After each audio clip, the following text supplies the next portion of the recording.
Winter is coming. Might just be the cold. Winter is coming. It's cold outside. You don't know cold. Winter is coming for him. It's either me or this cold, and it doesn't appear to be going anywhere. And winter is coming! You look cold, boys. Tis a bit nippy. Winter is coming. Winter is coming.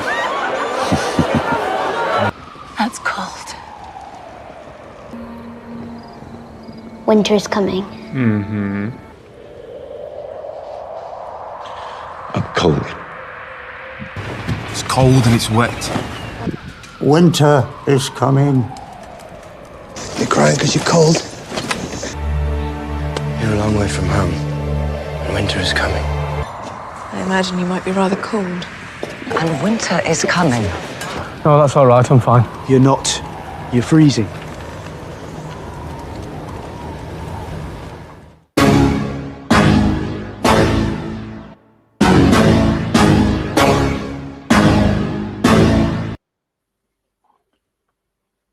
And with that, winter is here, almost here.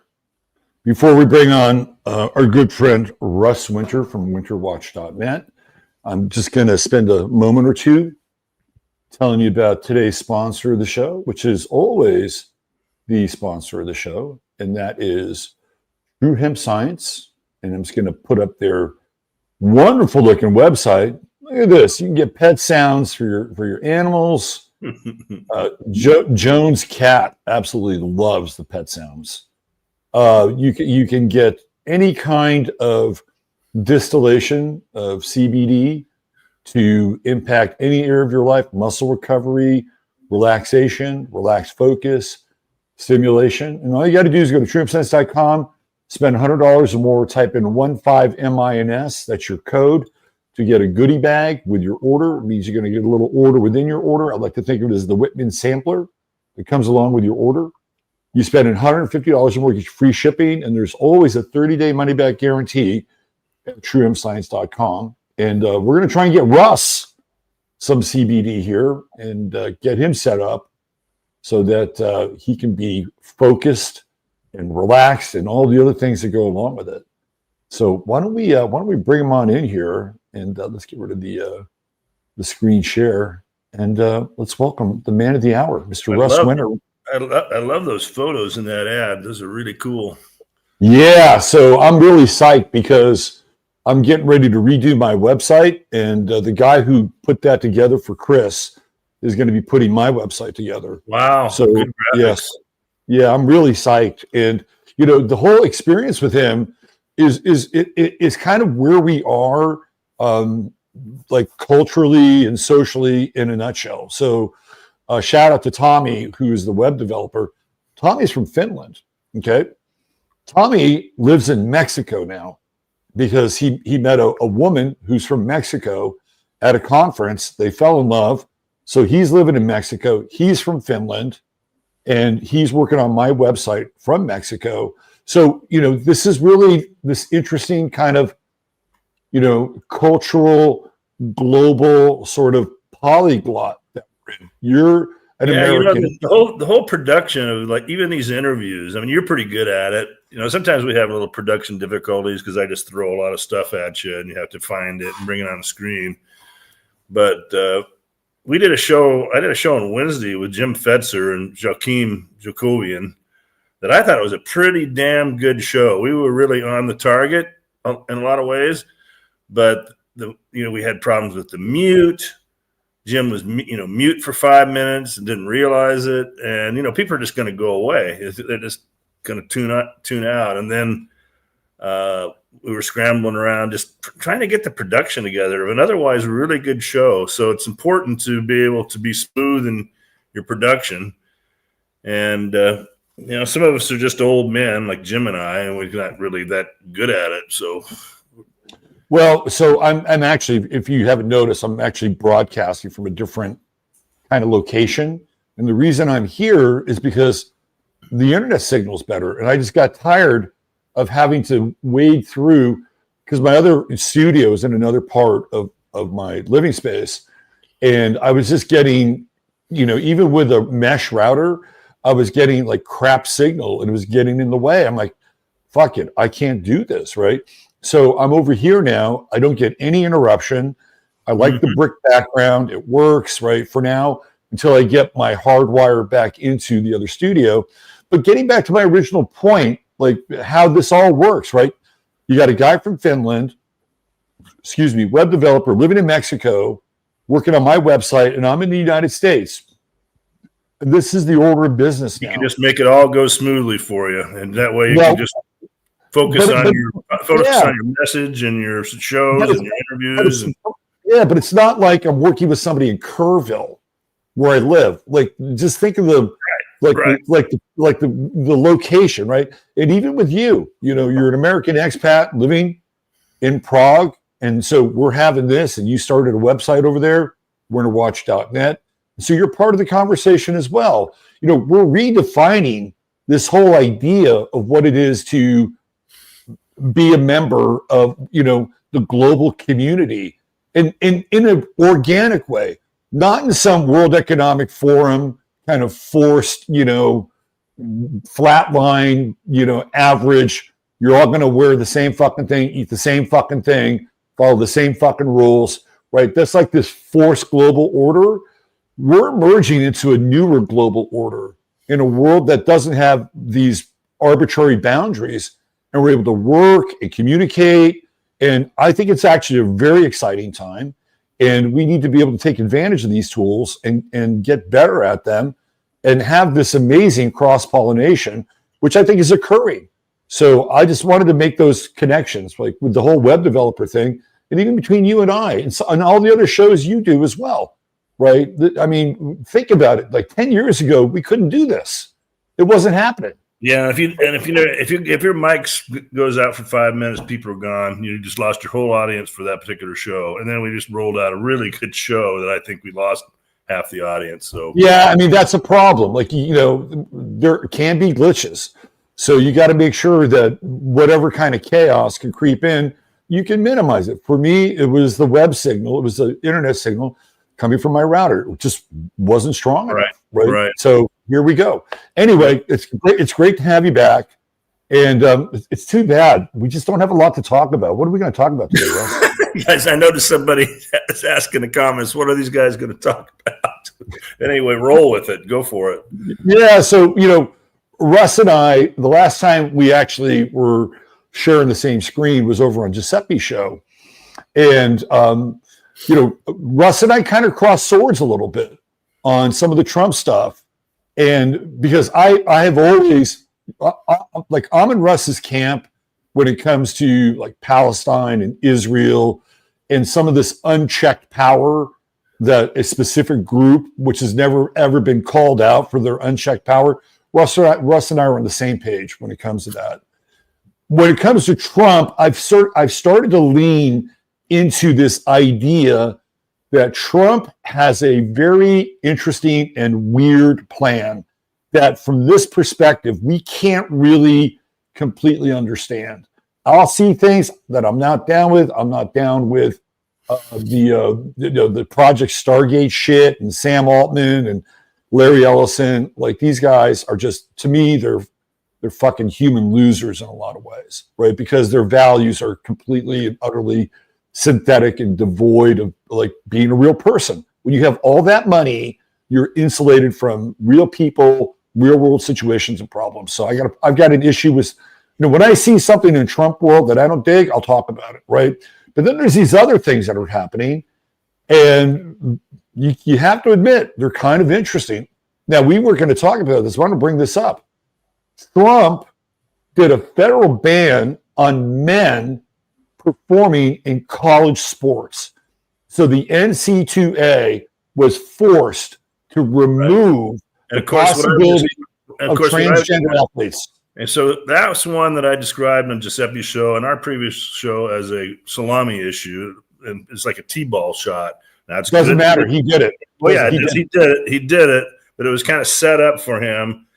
It's kind of like Ben Shapiro, the guy that goes around to college campuses and skewers. He debates a bunch of morons, right? Yeah.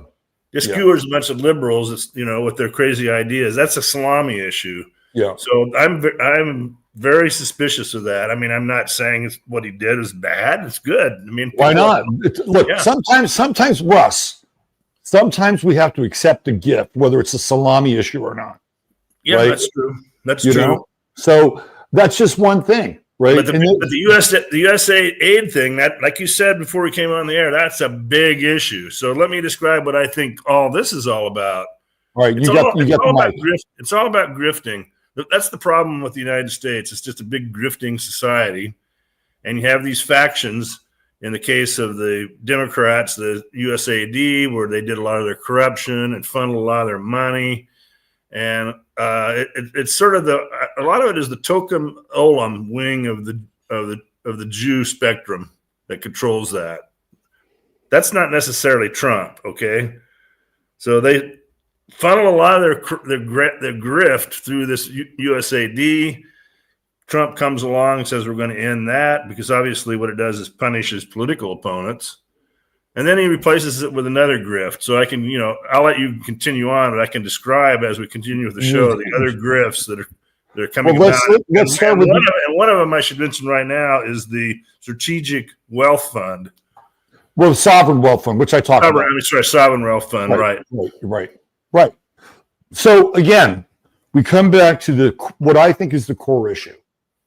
And the core issue is these parallel tracks that I've been talking about, right? He's going to do one thing over here we're not going to agree with. Doesn't look good, doesn't feel right. Over here, we're going to agree with something they did. Yeah, looks good, feels right. And this is this thing going back and forth and back and forth and back and forth. It's like the right hand of God and the left hand of God, right? Because God is not always pretty or harmonious or nice, right? Sometimes if we think of God as nature, and a fucking lightning bolt hits your house and, burns it down, like that's considered an act of God, right? So now all of a sudden you're out of your house and it's like, well, what do you do with that? Or, if God is all good, then why did lightning hit your house? Well, maybe there's something else that comes out of this, right? So he's doing this thing. And you and I talked about this just a little bit before the show, that two of his mentors, his two main mentors, are Roy Cohn, who's the king of leverage and using anything in his ability and power to get things done. His other mentor was Norman, what's his name? Bishop Norman Vincent Peale, right? That guy actually married him and Ivana. Now, he's a bishop in the church, but he's also one of these guys who is a human potential guy. He's a Mason. Big difference between Roy Cohn and him. But these are Trump's pillars. This is what I'm talking about. I mean, Norman Vincent Peale, I'll tell you that when I was growing up, everybody got his book. My parents gave me his book, and they insisted that I read it. Right. And they literally quizzed me on it. And I didn't really want to read it. It seemed a little bit too, I don't know what the word for it is. Saccharine? Saccharine is that what you're looking for? Because I was probably a little bit more rebellious than what he had to deliver. But I mean, he literally sat at the feet of Peale and Cohen, right? These two, especially Cohen. Yeah, these two polar opposite dudes, right? And when you look at that and think of that, it's like this is the twin pillars of like Trump's psyche and his strategy. And we're not always going to agree with some of this other stuff. We're looking at some of this other stuff and like, oh, this is kind of interesting.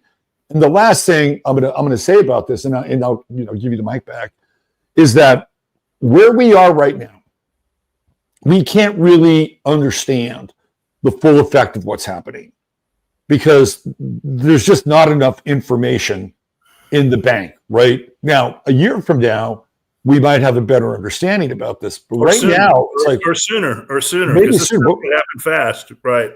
It is happening very fast. Now, I'm going to throw one more other thing in here. I don't know if you notice or not, but over the last couple of days, the largest purchasers of Ethereum are the Trumps and BlackRock. So this is a whole other part of the conversation, which is the digital money thing, right? So there's so much on the table.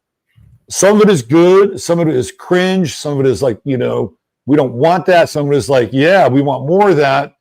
And, this is a really interesting time we're in. And so we're going to do our best to decode. Let's go back to the USAID stuff and let's see what you have for us there.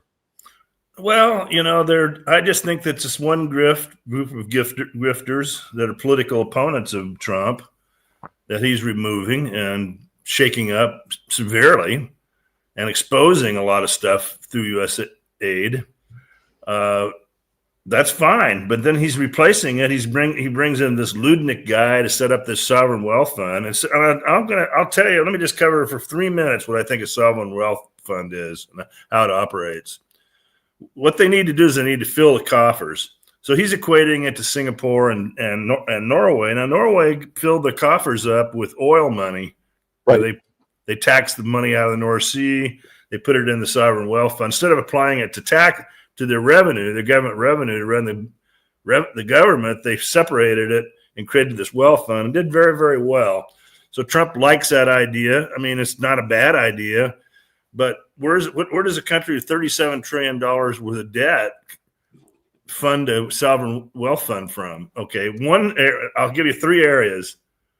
One is government real estate, government buildings.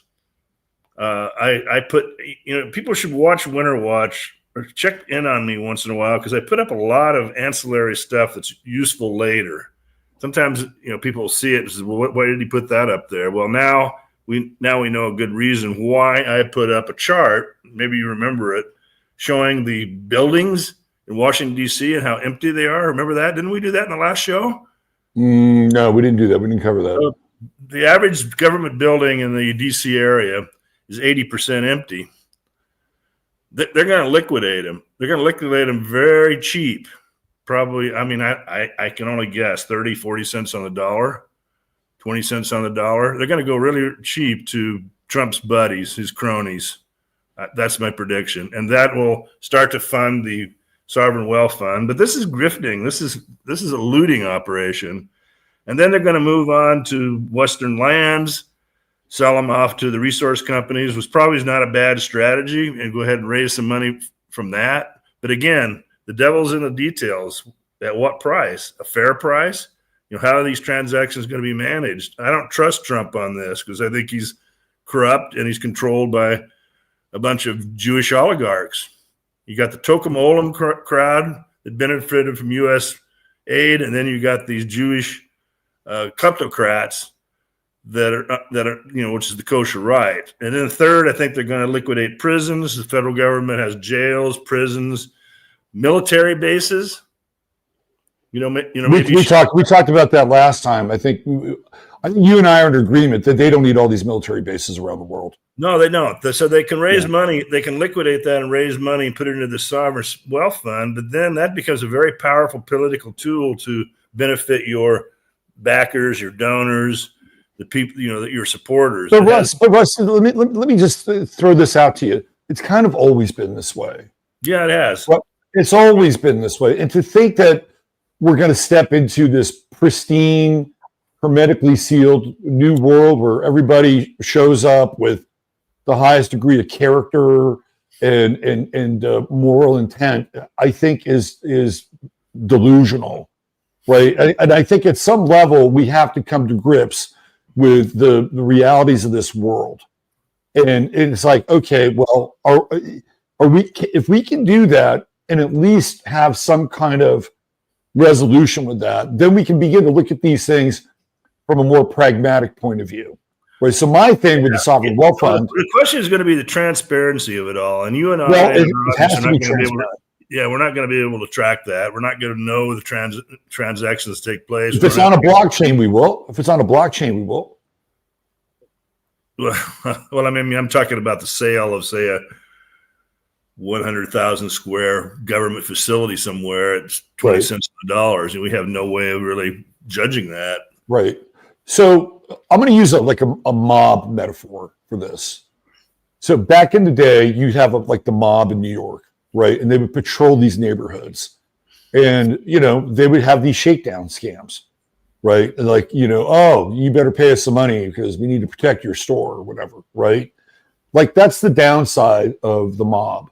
But the other side of the mob is that a lot of times they were invested in the neighborhood and they actually kept it safe, right? And there were things that they wouldn't allow in the neighborhood. And to me, it's kind of this like dark reciprocal relationship where it's real. So I don't really have a problem with the sovereign like money fund as long as we get something out of it. To me, that's where it, like, we need to have a discussion, and not some fucking mRNA factory that's supposed to be set up. On that score, you've got Ludnick. He's up there and he just opens his mouth, and these guys they unmask themselves all the time. I spot it very easily. I don't think very many people do. They're always. I think it's happening. It's happening more than it's ever happened before. The masks are coming off. Well, what he says is that, we're going to buy. I don't know. I think he said billions. Didn't he use the word billions of billions? And he talked about reinvesting and pharmaceuticals, warrants and taking equity stakes and doing that kind of stuff. That's just communism, man. That's just it's actually fascism. Yeah, right. That's when you have the government involved as a corporate agent, right? That's fascism. Yeah. So that's now, probably a better word for it, right? Like, okay, you're going to get all this money, give us something fucking back, and that's incumbent upon us, right? Theoretically, like, that's incumbent upon us. So if there's going to be money in that fund, then people need to raise a ruckus. It's like, why don't you build a fucking mag love train that goes coast to coast and get you from one point to another in about 4.5 hours, right? Let's start to get some cool shit here, I mean, if you're going to take the money, right, in the mob world, I'm pretty black-pilled on this because I just don't. I'm going to preface this: fucking trust these guys. I have no trust. I don't trust them either. But I don't think they're honest brokers. So, but did we ever have trust? A lot of doubt, and I think everybody should, because this is how the system works. There's a lot of grifting going on. A lot of grifting. Did we ever have trust in anybody? Come on, let's go. Obama, fuck no. Bush, no. Right? Clinton, no. Bush 1, no.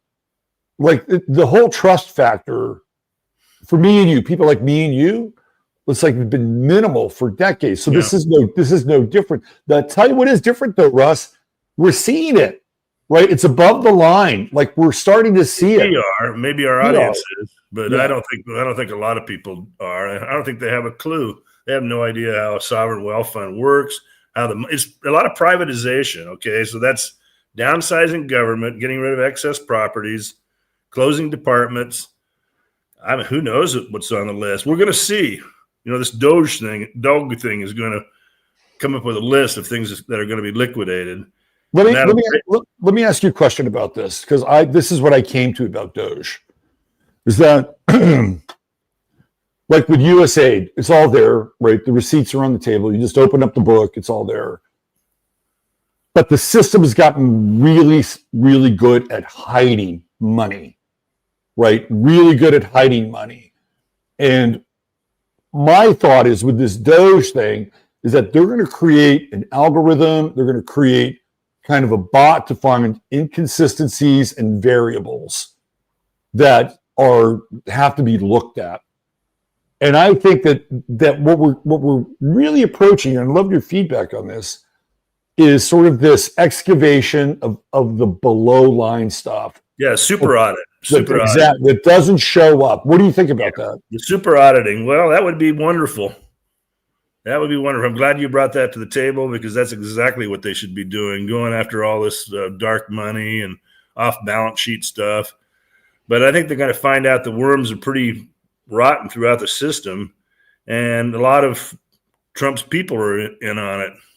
That's kind of the difficulty. So if he's just going to punish his political opponents only and keep his boys in the clear, I mean, there's a certain spoil system that works in politics. I get that. But it can also dip way, way too far and just go into ultra hyper corruption and fascism. So, and that's where I think it's going. Well, yeah, you're right. They could do super audits on all. They really could turn loose and do super audits on a lot of stuff. If I had faith in people like Elon Musk, I would say, go for it. But I don't trust them. Here's my thing on Elon Musk. So I always ask, what's in it for the person? Like, what's their motivation? So is Elon Musk doing this because he's a great American and a great patriot? I don't know. I think Elon Musk is doing this because if he can do this and figure this out and surface this stuff, he gets credit for it. And he now has used technology in order to kind of expose the underbelly of the system. And that is a fucking merit badge on Elon Musk. And, something happened today that may give us a little hope on this. And I got to be fair. You know, Trump signed some kind of order. I don't know if he's going to follow through it or not, to eliminate funding for electric vehicle charging stations. Well, that's really a hit on Elon Musk and Tesla. He's able to end up with $30 stock by the time this is over with. Well, he's already gone so far as to pull us out of the Paris Accord and the new Green Deal. The new Green Deal stuff was all set up for Elon Musk, right? Very expensive, right? So Elon Musk doesn't seem on the surface to really be gaining much in terms of his enterprises from this. Well, you know, Trump did say we're going to go to Mars, and that gave him a little bit of a boner, you know, during the inauguration.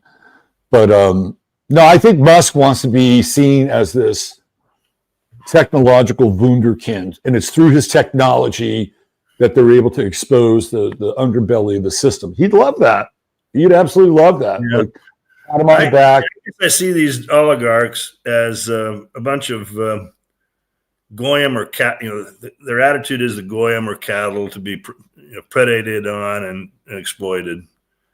You know, on the other side, you have the Tikkun Olam types that think that, you know, we're God's chosen people, and therefore we should dictate how you should live and all, you know, bring you to some kind of real and imagined higher level in their minds. The other side is very predatory, but, you know, you have to try to take each issue, and maybe we'll be doing this in the future to kind of bring this to the table. Yeah, getting rid of the EV charging station.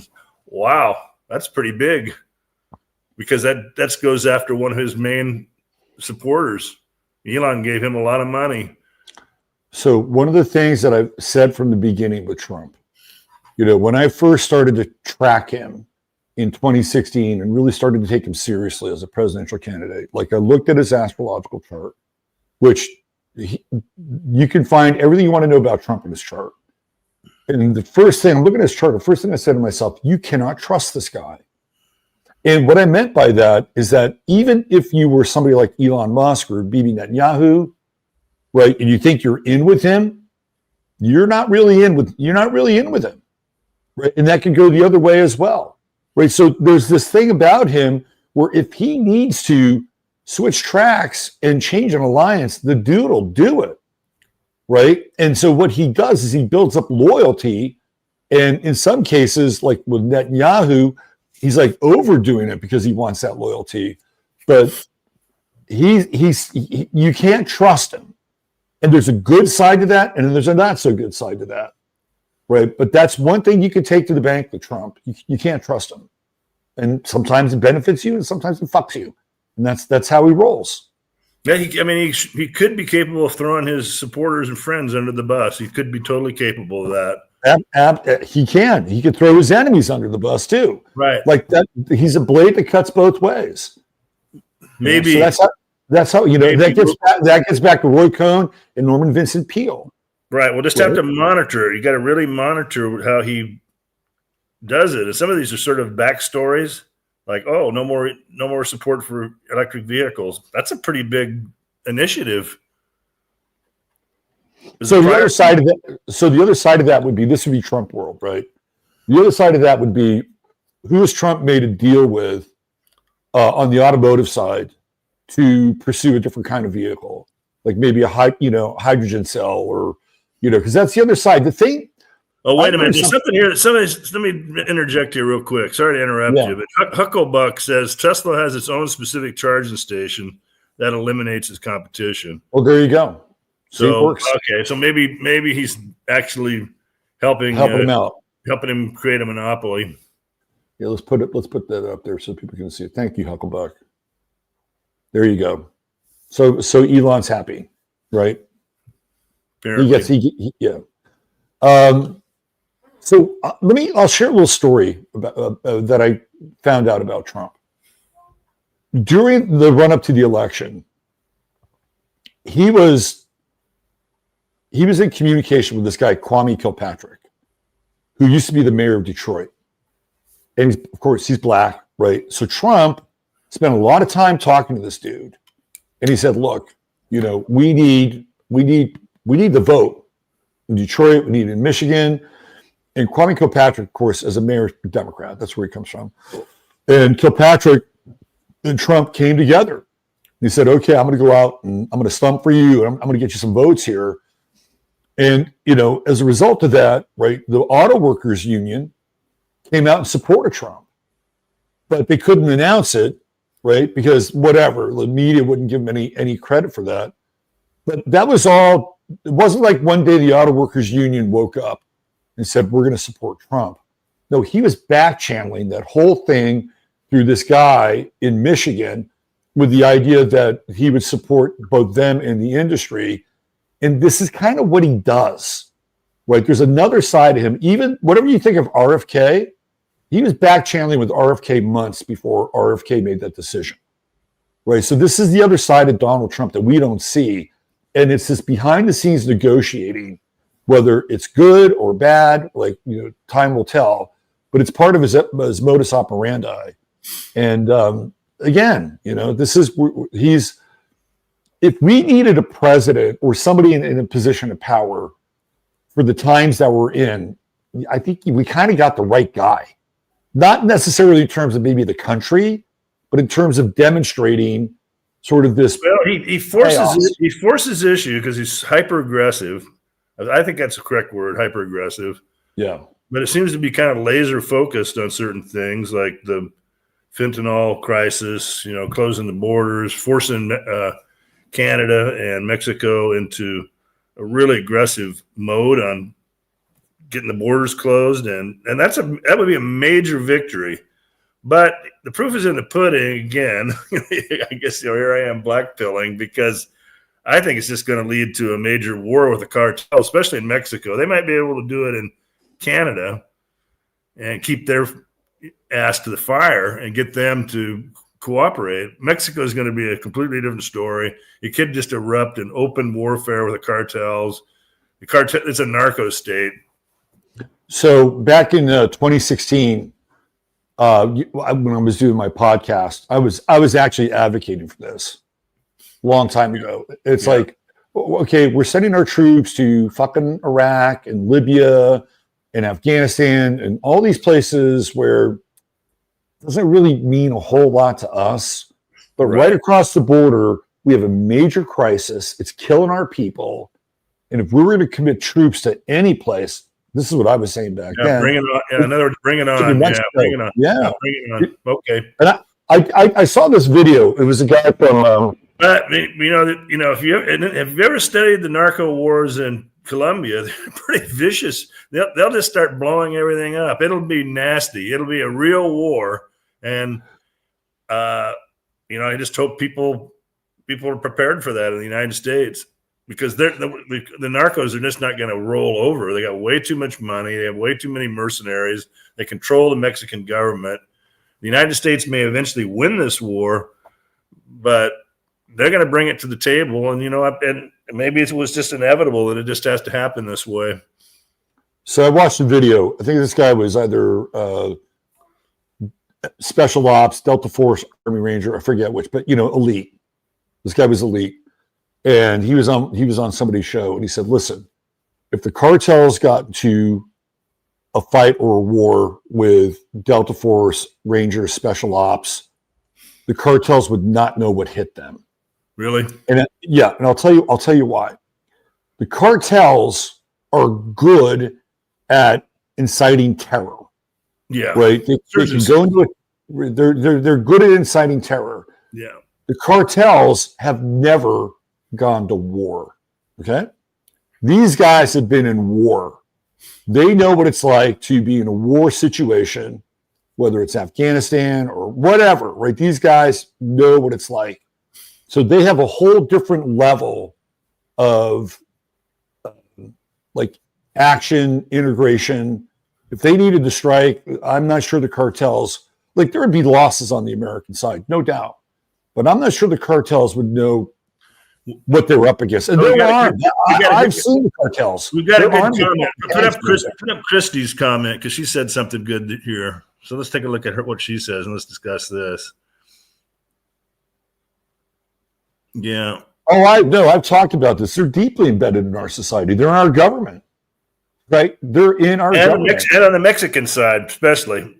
But they're the American government too. Yeah. Okay. Yeah. I mean, I have no. We have no idea. We have no idea. Well, look at the governor of Arizona, right? Like, how did she get elected? She got elected because she had the cartels on her side. That's how she got elected. That's one of the reasons why Christy Lake didn't get elected. So, I think that, yeah, man, the cartels in Texas, they're here. They're running operations out of all these towns. I'm not far from the border, but I talk to people. They tell me, what's going on. This town Bandera is a huge distribution point for the cartels through one of the motorcycle gangs. So Trump sent, 10,000 National Guard or U.S. regular army down to the border to patrol and try to interdict these guys. Something like that, right? Yeah. If you listen to his language, he seems to kind of push it on Mexico, which you kind of have to do because Mexico has to really get involved in this. If you look at Claudia Sheinbaum in her election, 3 or 4 of the people running against her got killed. Yeah. Well, I think Claudia Sheinbaum is basically controlled by the cartels. It's a narco. Well, of course, and most of them have been, right? But they helped her get elected by eliminating her competition, right? So, yeah, this is going to be a very interesting flex, right? And the other thing that I keep hearing in chat, CIA. I'll tell you who was also involved in the cartels are people you won't even begin to think about. Right? So one of the long time rumors is that if you are going to deal drugs in the United States, you got to deal with Warren Buffett, right? That guy supposedly is a major kingpin in that world. And the profit margins are just too big, for these big wealthy oligarchs and predators to not be involved. And that's the highest level of power. And that's what really controls the country. Yeah. So it's interesting that there are people that you probably would it be out of the realm of possibility that Bill Gates has connections with cartels? I don't think so. Yeah. Right? Yeah, maybe these tech guys do. What about Jeff Bezos? I don't want to make accusations, but this goes. No, but you have to start to think along those lines. Yeah. So that's an interesting initiative. That'll be a real challenge. That'll be a real war. That'll stretch the United States pretty thin. The United States really can't, I don't think, afford to go and own Gaza. I mean, the U.S. military isn't that strong. And Trump acts like I got elected. The last 2 months, everything's going great. That's really bullshit when he utters that. What kind of a statement is that? He literally said that. Did you hear him say that? Well, he's speaking it into existence. That's a principle. Right. That is an esoteric principle. That's a Vincent Peale. Vincent Peale moment right there. No wonder I tossed that book. Yeah. Not to demean the old man, my dad, but come on, Dad, really? Just wishful thinking? Yeah. Well, look, we're going to find out. Sam brought up a really interesting comment here. He says, let's not forget Adelson casino business wash money for the cartels. Absolutely. And what are Adelson and company trying to do? Break into Texas. Right? They are doing everything in their power to get their fucking casinos into Texas. Oh, a lot of money. Got to be a lot of money laundering in these casinos. Absolutely. Right. So they bought the Mavericks. There was 75% ownership of the Mavericks. This is an interesting story. This kind of coincides with what we're talking about. So the Mavericks, they traded Luka Doncic, right? You saw that, right? So the theory here, and it's an interesting theory because it gets into the whole casino thing, is that the Adelsons, or Mary Adelson, bought the Mavericks, and she wants to put a casino in the new arena where the Mavericks are scheduled to have this new arena, right? They're trying to get it built by, I think, 2029. So here's what's happened. They have pumped millions and millions of dollars into the Texas legislature to try to get the law changed. There's no gaming in Texas. Like, if you want to go gamble, you got to go to the Reservation Casino in Oklahoma, right over the state line, right? Or if you want to go to Louisiana, you can do it there. Yeah, I mean, because these are literally almost like prohibition states. Not Texas, right? So they've thrown all this money at the Texas legislature over, and here in Texas we have session every other year. So they meet, and then they're not going to meet again for 2 years, right? So they've already gone through 2 sessions trying to get this thing across the finish line. They try to get these politicians to change the laws on the books, right? On the other side of the border, in Oklahoma, you've got those casinos and that group throwing money at the politicians in Texas to not do it, right? So you have, so these people, like, it's good. It's really good to be a politician in Texas now, because now you got these 2 groups, one who's trying to control their territory, the other wants in on the territory. I didn't know this. That's really interesting. Oh, this is crazy shit, right? Yeah. So now here comes the Luka Doncic thing. They have not been able to move the needle. So they're like, okay, we've been trying to do a carrot. Now we're going to do a stick. So they trade Luka Doncic, who's 25 years old, and the rest of their roster is kind of starting to age out. Like 3 years from now, 4 years from now, Kyrie will not be the same Kyrie. Klay Thompson will be gone. Anthony Davis won't be the same Anthony Davis. By that time, the Mavs will be sucking exhaust pipes, right? And now what will they do? Oh my God, nobody's coming to see the team. We might have to move to Las Vegas, which is where, right? So now they're going to try and leverage moving the team. I'm surprised Las Vegas doesn't have an NBA team. Well, it's coming. It'll happen at some point. I think LeBron James will probably get it. So this is a whole backstory with this casino shit. And it does tie into the money laundering. And by the way, in Texas, it just gets a little closer to the border. And if you think that they're just going to stop with a casino in Dallas, oh, you're wrong. They'll have a fucking casino, down in Port Aransas, right? Or they'll have a casino in Houston. Like, it's once they open the door. And I'll tell you one more thing before we move on from this.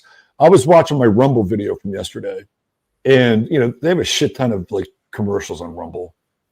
And at least 5 times, my Rumble video was interrupted by a commercial where you had like these like regular Joes who were saying, "Yeah, we need to be able to vote on destination resorts in Texas. We need to be able to vote on that because we need more jobs. The schools need more money, right? We got to keep Texas economy booming." What is a destination resort? It's a fucking casino, right? So the Adelsons are now targeting ads in videos specifically because guess what? I'm in Texas. Well, right? once they bring these destinations in, casinos, you bring a lot of vice in too. I mean, that's the other problem. Can I talk without my hands? No. You get jazz hands today. Somebody say, "Can I talk without my hands?" No. You don't like it? Somebody said, "Can I talk without my hands?" And I said, "No." Oh, okay, gotcha. I thought you were disagreeing with my observation about all. No, your observation I'm fine with. I was just fucking with chat. Okay. Yeah. Russ, let's try to talk without our hands. I am going to become animated without my hands. It's okay. You're just expressing yourself. I'll lean don't into let these guys give you shit for that. Come on. No, I'm just fucking around. I could have used my hand in a very rude fashion, and I refrained from that. So here's a good comment. Local casinos are bad for local economies. Kabuki theater. This is a pretty good topic. Yeah. I'm not a big gambling fan. It's just, I'm just not a big gambling fan. Some people dig it. You have money to go to a casino and play and have fun. More power to you. It's like, okay. Just give me, and for me at my age, just give me some warm weather and a nice swimming pool and an all-inclusive package of meals, and I'm happy. I don't need any of that. I certainly don't need to gamble. I used to play blackjack a lot. I was raised on blackjack by my grandfather. He taught me that. Was Tex a gambler? Not Tex, but my mother's father. And he would sit me down, and I would learn how to count cards. I would learn how to play the hands perfectly. And, I was brought up that way by him constantly. And he would go down to Reno mostly because he lived in Oregon. And I started going to Vegas and Reno, and I gambled a lot, and I just pushed a lot of money back and forth. I was good enough that I could entertain myself. Finally, after a while, I said, I'm not making any money here, and it's kind of a headache. I'm drinking too much, all the free drinks, staying up too late. Nothing good coming out of this, so I completely quit. It's almost like an addiction. Yeah, I was fortunate because I was a good enough player that I could shuffle money back and forth, not lose it. So my grandmother used to go to Reno. That was her Jones. And every now and then I would go up there with her. It was not really appropriate. Like, she would leave me outside the fucking casino at like 10 o'clock at night. Oh, you see all the blue hairs in there playing slots. It's amazing. Yeah. Oh, she loved it, man. That was her Jones, right? The thing I love about Reno is back then it was kind of seedy. I like they're being real about this place. They're not going to fluff it up like Vegas or South Lake Tahoe. It was seedy. Yeah, man. So the whole gambling thing it's a big leverage point right now in Texas. I was going to ask you a question. What was it? Oh, your buddy on the Bulls, Michael Jordan. Talking about gambling. Yeah, I know. That guy was like hardcore. Right? Where did Tex weigh in on that? Like, did he ever thought it was an issue or a problem? Or did you just kind of look the other way as long as Michael showed up and played? Well, he was getting in trouble. He was kind of getting in trouble with some of the people he played golf with. There's a lot of money being owed. His big bets were being made. And sometimes he would get guys that couldn't pay the debts. He could pay them because he was rich. Right. So he started gambling with players on the team and kind of destroyed some relationships there. That was bad. So, my dad didn't like that. Yeah. My dad was pretty much a straight shooter. He just didn't like vices, and he didn't drink. He was kind of, I don't know, he was pretty old school. Do you want to tell people about your upcoming vacation? Yeah, let's pop up that. It's 2 minutes. By the way, if you ever come to Europe and you need a getaway, what I'm about to show you is 14 nights in Egypt. And it's called Marsa Alam for $1,250 from flights from Europe and back, all inclusive, pretty good meals, as I did one earlier in Tunisia. And this is the hotel that Robert's going to put up. So check this out. This is where Russ is headed. I'm envious. I have to say. I'm envious. But no gambling, nothing, no vices, not even really any alcohol down there. I like it. I'm envious of this destination. They'd probably rather go to Dubai or something where all the partying is, but I'm kind of a different stage of life. All right, let's check out where Russ is headed. Here we go. $1,250 for 14 nights. $150. See the Red Sea back there? Coral. It's coral and snorkeling. Oh, look at that. Now what? Gaza can't compete with this. Not now. Cold there. It's going to be warm here. is cheap.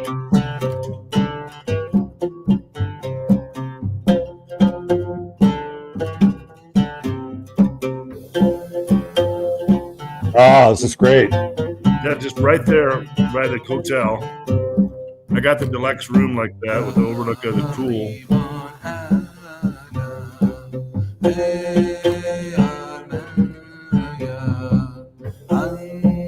Oh, look at that. Like 5 restaurants. And then they have the deluxe area where they have like a pool that's not going to be crowded. I'm amazed that they can offer this inexpensively for less than $100 a night, including your transportation and food. It's crazy. It really is. I was too slow picking up on this, though. Well, enjoy it now before they bring the Palestinians over. Yeah. So now that looks great. Trump wants to build a Riviera in Gaza. I mean, it's cold there. It's not going to. I mean, people don't even know about this. Yeah. Maybe some people do. I think that's Trump hype. Jared Kushner is going to run that program. He's going to run that project. And he's talked about it for a while. So whether it's the Riviera on the Gaza or their Ben Gurion port or whatever it is, their Ben Gurion canal, it's not going to be the same world. Like, we're in a new time. Pluto and Aquarius is about a new time and a new order, and the old order is collapsing. And somebody in chat said Israel has all its puppets in a North American place. They've had them there forever, right? This is nothing fucking new. But if you look at my show from yesterday on Rumble, what I talk about is changing the power dynamic between Israel and the United States. Like Israel, you can't get rid of Israel. It's too embedded, right? But it's about changing the power dynamic. And for the longest time, the U.S. has been the bottom. And the bottom is a kind of a crude reference to like taking it in the ass, right? So this is where I think this is going. Trump is reversing the power dynamic. It's called a power exchange. And so now the idea would be the U.S. to be on the top. And I brought this up too a little bit earlier when we were kind of off camera, is that if Trump does this and he annexes Gaza and the U.S. does own it, it is a sneaky two-state solution, right? It's a sneaky two-state solution. And the other thing that occurred to me when he's going down this path is, you and I talked about this before. I think it's either Ehud Barak or Ehud Olmert. It's one of the Ehuds. And he's talked about this 80-year curse for the Jewish people. And he talks about how there's never been more than an 80-year kind of like run. And this is kind of rampant in the psychology of Israel, which is in some ways why Bibi and these people decided to move into Eretz Israel, right? Like, we got to change this up because we're coming up on the 80 years in 2028, from 1948 to 2028. If Trump does this and does insert the U.S. as this kind of annexed overseer of this project, in effect, what it does is it does end Israel's 80-year reign as a country, because they won't be a real country. They'll have this sort of demilitarized zone theoretically in the center. So when I thought about these things, I'm like, oh, this is interesting, sneaky two-state solution. Oh, sneaky end of this 80-year run, because it won't be the same country, right? They may get the West Bank, like, that might be annexed, whatever. But the dynamics of the whole thing changes. And again, I don't think we can really look. It may just play out as a total fucking win for Israel, right? And it's like they get everything they want, and it's just but they've been getting everything they want anyway. So that's not going to really change. But maybe this does change the dynamic. It's like, well, the whole thing is really kind of a fait accompli because the whole place has been destroyed. And, they're better if they're going to start moving these Palestinians out, there better be some big reparations paid. And who's going to pay that? Trump's talking about having the Persian Gulf states pay it. That's going to be a hard buy-in by them. No, I totally agree with that. Right. So it's like, fuck, whatever. This is like, you're going to have a vision and you got to kind of dream big. Right. So we figure out who's going to pay. Who knows? Even in kind of tawdry urban renewal projects in the U.S., when they move people around and cleared ways for highways and things like that, they gave people checks, walking money. They would buy eminent domains on their houses and pay them money. I don't hear any talk of that. Right. What I hear is you're just going to go. We're going to open up some crossings and maybe pull some ships in. And of course, the Israelis are now lobbying that they should go to Ireland. I mean, what kind of chutzpah is that? They just say Ireland and Spain have an obligation to take them? No. What kind of world is that? Ireland has taken on way too many migrants over the last 5 years. I think they should send a bunch of them to the United States so we can build up a big anti-Semite base. Palestinians are good people, man. I'd welcome the Palestinians here. They're probably staunch anti-Semites, so I'd have no problem bringing the Palestinians to this country. Let's bring them. Where should we send the Palestinians? Where would be a good place? Los Angeles. Yeah, Los Angeles. I use the analogy of the Armenians, right? Because when Armenia got kind of blown up, where did they go? They went to L.A. It's like they fucking run L.A. George Duke Mason became the governor of California. Yeah. So, right. Yeah, why not?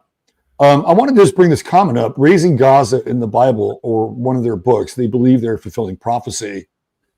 Yes and no, because if Gaza is a protectorate of the United States, it's you don't have Israel intact. It is this two-state solution, but it's a sneaky and that's part of the prophecy. Israel can't have a two-state solution. The thing is, they really got to. They do kind of have to move them out because it's not inhabitable. It's not going to be inhabitable for a long time, unless they set up little enclaves within Gaza that are safe. There's no other option at this point. No, they got to put them, and so they're going to probably put them out there in the desert in tents in different countries and force the issue. Maybe pay Egypt and Jordan off. Try to get these other. That's probably the thing about the Palestinians is that religiously they're a mixed group. You have Christians. There are Palestinian Christians. I think Druze. I think you get some Muslims, but not more Sunni than Shiite, right? So it's a different. It's not the same cocktail as Saudi Arabia. These are not theocratic people. So dropping them into a theocratic state does not work. You have to find a state where, a country where there's going to be some flexibility. And I think Egypt has already taken on 300,000 Palestinians to date. So it's not like they haven't taken Palestinians. They're right over the border. So they have to find the right kind of religious and cultural mix for these people. And, my heart goes out to them. And I hope that they can. Saudi Arabia is too strict for them, right? It's too strict. It's a theocratic state. They'll perish there, right? Syria would have been a pretty good option, but not anymore. They're going to have their own little mini, theocratic state in Syria. So you got to find a place where. Well, once you clear them out or partially clear them out or whatever, and the United States occupies them, you got two problems. The United States is still probably going to have some resistance. Hamas is still on the field. So American boys are going to start dying. And some possibly. Yeah, there's going to be some possibility of that. And maybe fighting could really intensify. I'll throw this out there. Let me see where this lands with you. Let's say the United States goes there and does its thing, and Hamas maybe isn't really the problem, but would it be a step too far to think that Israel would do some kind of operation where they appear as Hamas right? Sure. And keep, they do and that keep all this the time. conflict And going, not only right? that, you got these settler types. These, I mean, I call them like, let me just shorten it to MF, and you guys can fill in the word there. They'll just come streaming over the border, and then the United States has to deal with that. And they'll just go in there once the ground starts to get cleared and the rubble gets pulled away, however they're going to manage that. Here come these settler types, these Israelis, in there to just steal the land. That's what they do. That's right. What this whole operation is about. And that's really sleazy.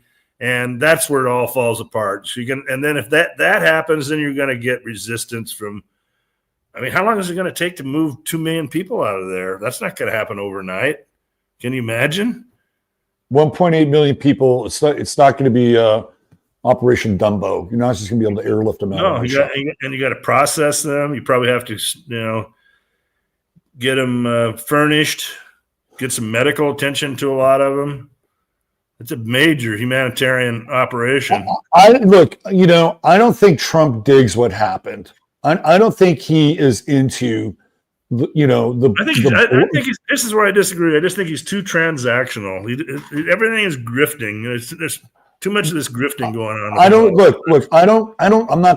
don't believe that. I think Trump does have a place in his heart for, kids that get fucking maimed and killed.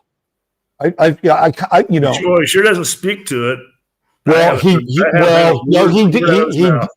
did during that speech. He did during that press conference, right? He said these people have fought and stayed there, and they come back and they're being shot at, right? Like he knows the fucking score, right? And I'd like to think that this woman he's married to, who's the mother of his child, gets into his ear and says, "This is bullshit."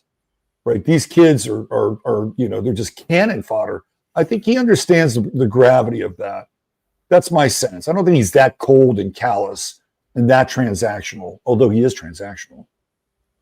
Well, he did say they were being bombed. He did say they were being shot. Those were interesting admissions. Describing the situation because they're true. He mentioned something about being stabbed. I mean, what is that all about? That's not how they're dying. They're being slaughtered. Well, he that's like a WWE thing. He's just gonna kind of overdo it to punch the message, right? He does that. Like that's kind of a Trumpism, right? I just love the fact that when he said this, you could just watch Netanyahu go. Like there's a moment where he's like just really taken aback because he doesn't know this is coming. Half the time he's fucking grinning at Jared Kushner in that presser because he's in that room. And when Trump talks about rebuilding it, he's like, "Oh yeah, you're gonna do it, right?" And then Trump does this maneuver where he's like, "What? Good, good." Whether it's just for show, I don't give a fuck.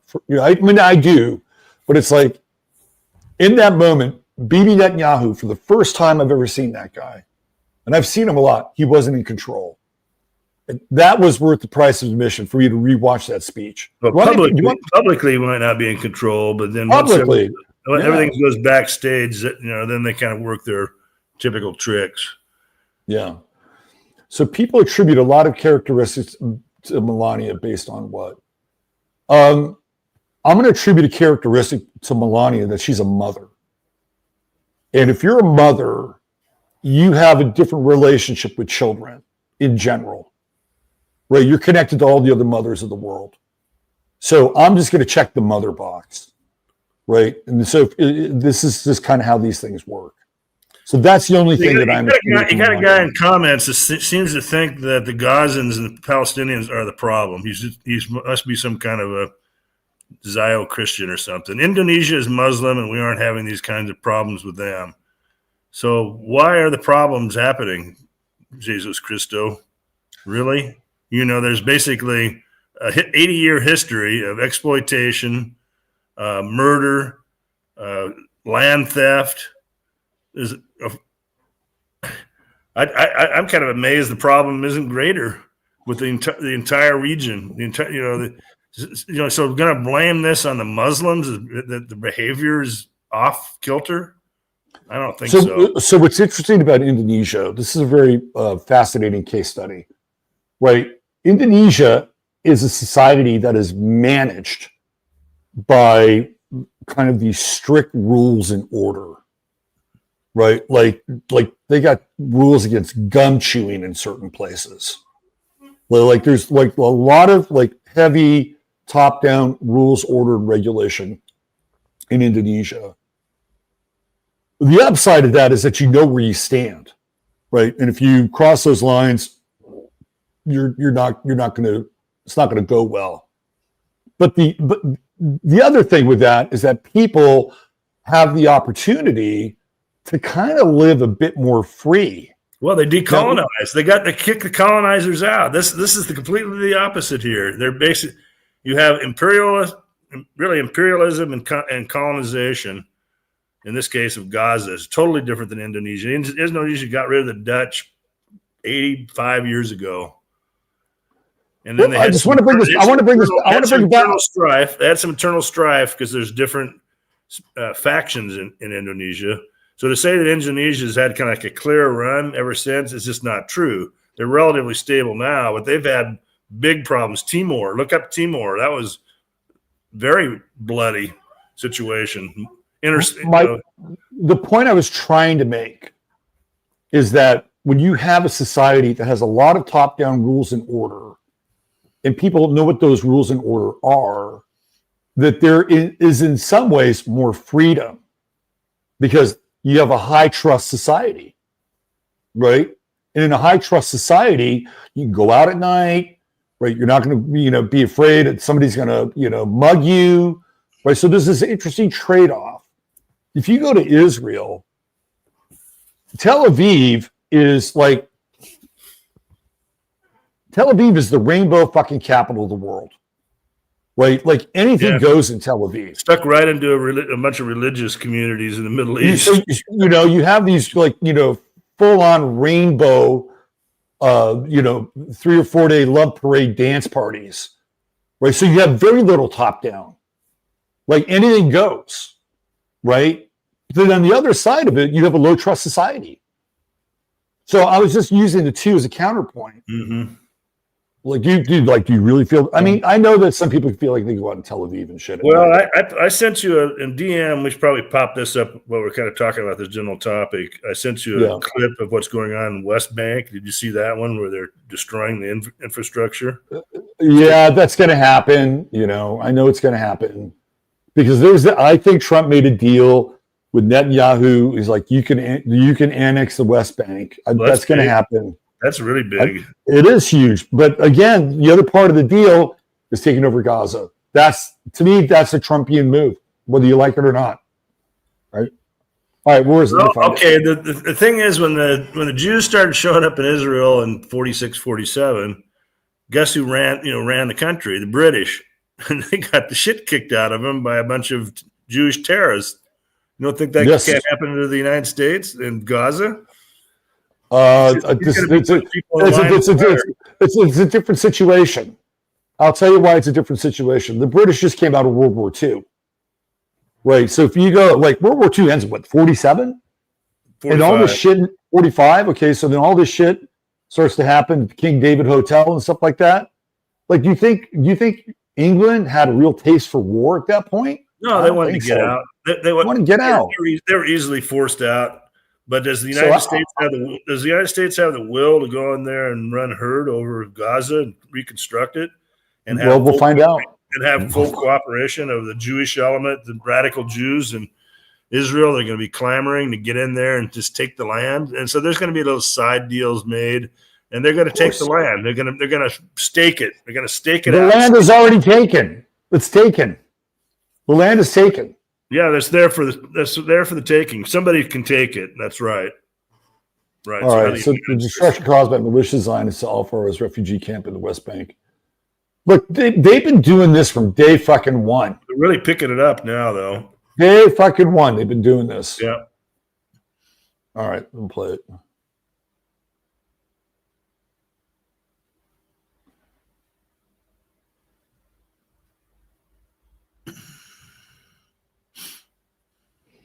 So the West Bank is really where this is the money territory, if we're really talking about territory.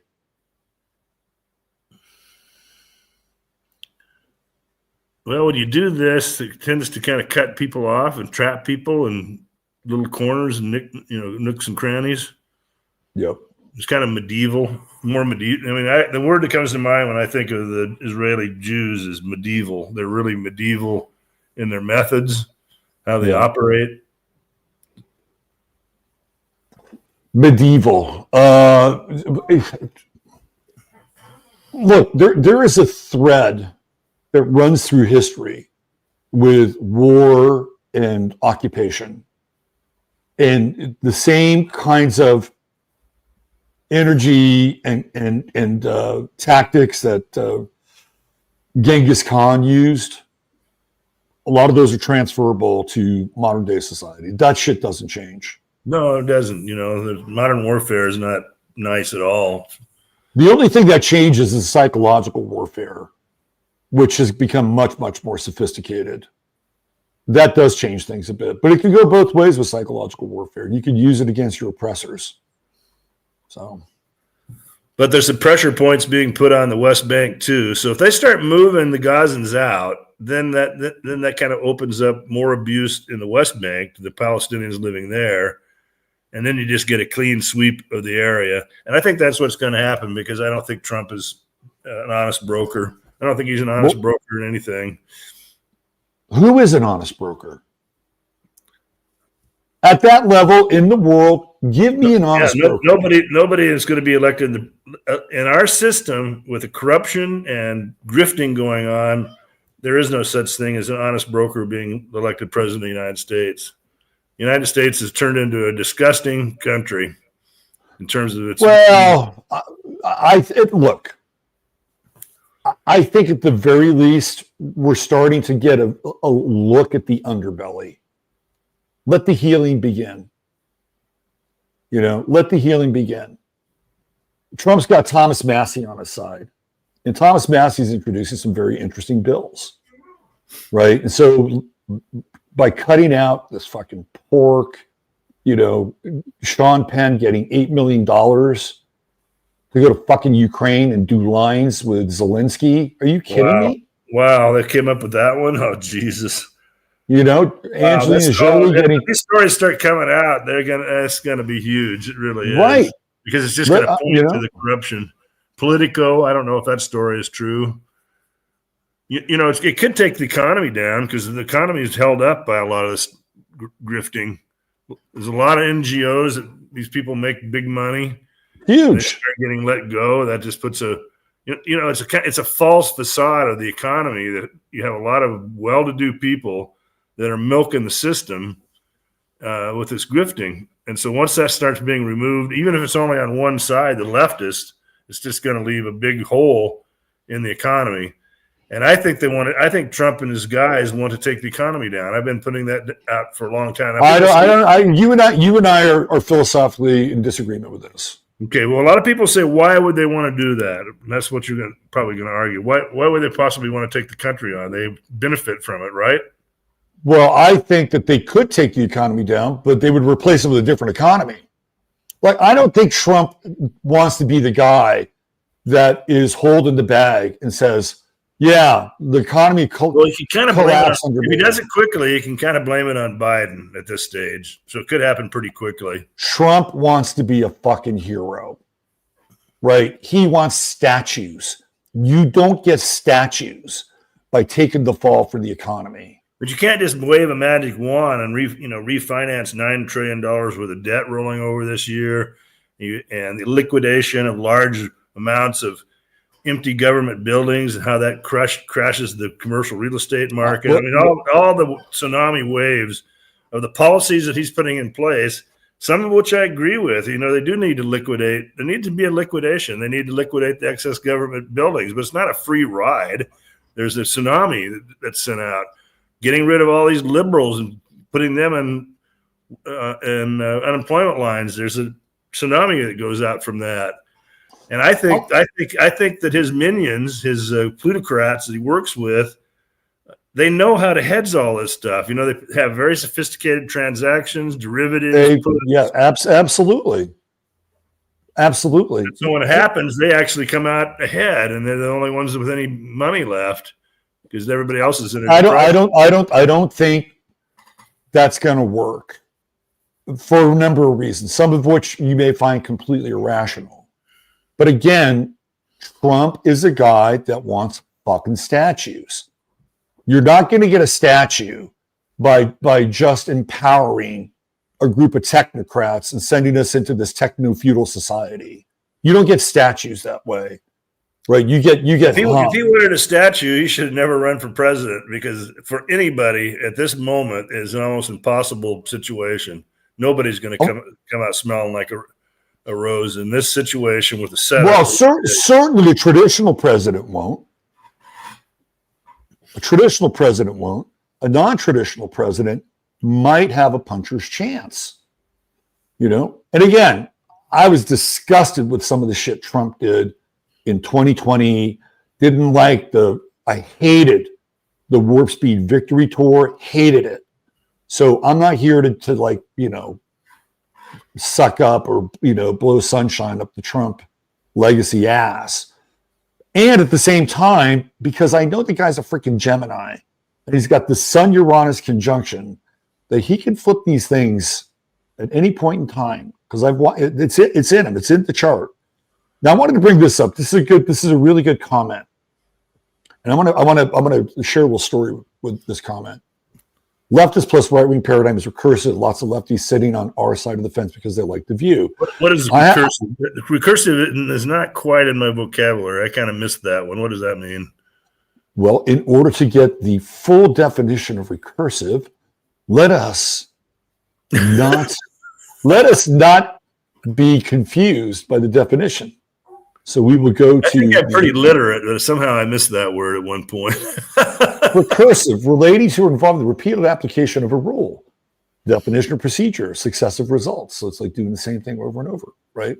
Okay. But I had a session with a client yesterday. She lives in North Carolina. She lives in flood zone, right? Like the area she was in got hit hard.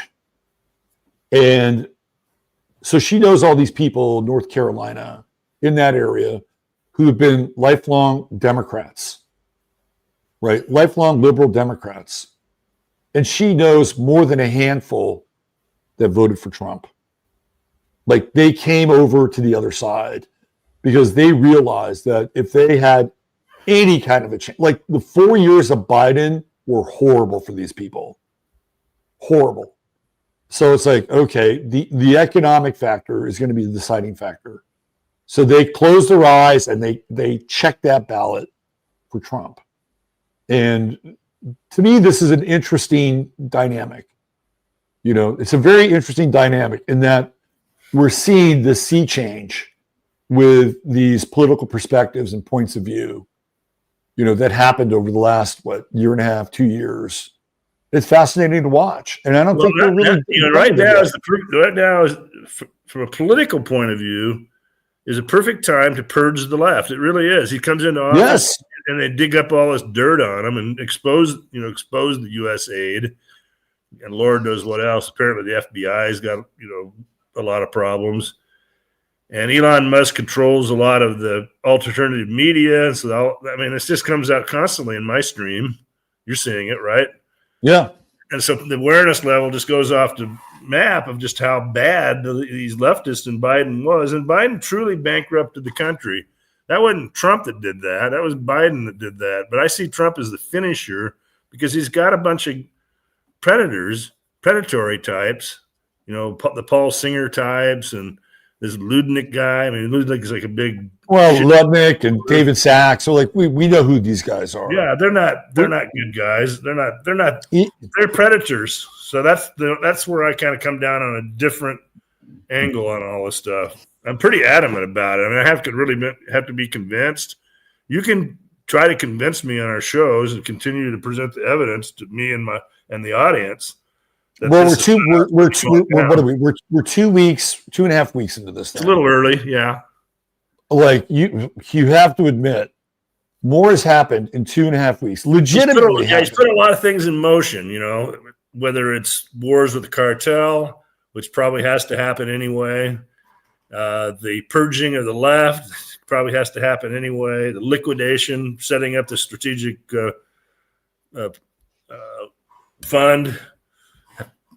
Maybe that's a good idea, but so this. I think this is one of the things I sort of openly ruminated about on my show. One of the worst things you can do in a war is to fight on multiple fronts. It's always been a recipe for disaster. And here you have Trump going to war with the left, going to war with the cartels, going to war with traditional media. Like he's bringing the alternative media, even though those guys might be just, turtles on a fence post as well. But he's engaging in war on all these fronts. And, traditionally that would be like a complete disaster. And I thought to myself, man, there is some fucking chaos theory going on here. Mm-hmm. Right? He didn't really have in his first term. So he's had not at all. He's had time to reflect on all this chaos theory. But the chaos thing is like he's probably got the ghost of Roy Cohn over his shoulder. I think there's that, and it's like if you're going to be putting up resistance to this, where do you start? Would you go over here? Or do you go over here? Do you go over here? Where do you put your resources and your efforts to plug the dike? Right? You can't, because there's too much happening simultaneously. Any resistance is going to have a very difficult time gaining traction, because if you go over here, let's say you want to attack them on the transgender with college sports, and you throw everything at that, and you have limited resources, but you're going to throw everything because gender is such a big fucking deal. All this other stuff is happening, right? So I'm seeing some genius behind the chaos, because whatever the resistance is can't just throw everything at one area and solve it. It's too dispersed. Yeah, on those salami issues, and I consider them salami issues. They're literally soft tosses. You kind of, it's like setting it up for a little 4-year-old to play t-ball. That's maybe a little higher level. Maybe a 7-year-old that can pitch pretty well, throwing you the fastball, but they're not real highbrow, issues. They're good issues. I'm glad it's happening, but they're kind of easy issues. The hard issues are the war in Mexico, this Middle East fiasco. He may be moving on Russia to kind of make some concessions to them to get them out of the picture. That would be a smart move if he could pull that off. Some of the terms that he's offering Russia seem reasonable, except for he doesn't seem to know his geography. He'll say things like, Ukraine needs to give us the collateral. He's always transactional, so we have to have collateral for future funds to Ukraine because we know Ukraine's corrupt. We're not going to continue on that vein. So we can take the collateral with the critical minerals in the Ukraine. And then you look at the map and you know where all the critical minerals are? We do. Yeah, the Donbass, the area the Russians control. It's not just the Donbass, but it's like if you go Donbass the other side, it's more towards the northeast. A little bit up there, yeah. Yeah. But mostly it's the Donbass region that has the critical minerals. Yeah. I had to put this up here. Robert has good points right there. That's the chaos thing. And Sam understands this. Sam's an Aquarian. He knows what I'm talking about. So, I mean, it's just a strange negotiating point that he would say that. It kind of illustrates some ignorance on his part that he hasn't really. Maybe he's got something else in mind, right? Like you never really fucking know with Trump. Well, yeah, because he could say, okay, we'll back down on that. We don't need these critical minerals. And we're going to preserve Ukraine. They're going to stay out of the NATO, try to save Ukraine as a country. I'd be really impressed if he pulled that off. That would be a major point for me. Well, if you go back and listen to the speech, he brings the Ukraine war into that speech. And I'm like, okay, why is he doing this? Is he trying to mix this issue around Ukraine and Israel and get sympathy from a lot of people who, don't feel like we should be in Ukraine, and then we could transfer that sympathy to, this transaction that's happening in Gaza, right? Is that what he's doing? Or is he equating the two? And is he like, we're going to end both of them? Like, I think where he's really weak is the Jewish control, Zog control. I mean, I've just gone on and on and on that. I'm pretty dug into that position. So, but what are you gonna do with it? Right? Are we going to have like a final solution for these people and send them off to camps again? Like, what do you do with it? They really set him up because they basically got in there and destroyed Gaza, so they don't have any place to live. It's a fait accompli. So they're going to have to be sheltered and cared for somewhere. Either get an area of Gaza cleared out very, very fast and get them set up there. Get them right over the border in Egypt, just real close by. But it's going to take 10 to 20 years to reconstruct Gaza. You can't get rid of the Zog. You can't, right? You can't get rid of it. You can't turn Israel into a glass parking lot. But what you have to do is change the power dynamic of the relationship. I understand. Yeah. That is the only way that this thing flies. So instead of taking it up the ass, figure out a way. You got to project power when these Israeli thieves come in and start taking over Gaza. And he doesn't seem like he's capable of that. You got to figure out a way to turn Israel into Roy Cohen. Because Roy Cohen took it up the ass. Like, that's what you have to do. You have to flip the power dynamic. Right. And one of the things, I'm going to throw this out here. One of the things Trump has done is he has become almost legendary to the Israeli people. Right? They fucking, right? They named a train station after him.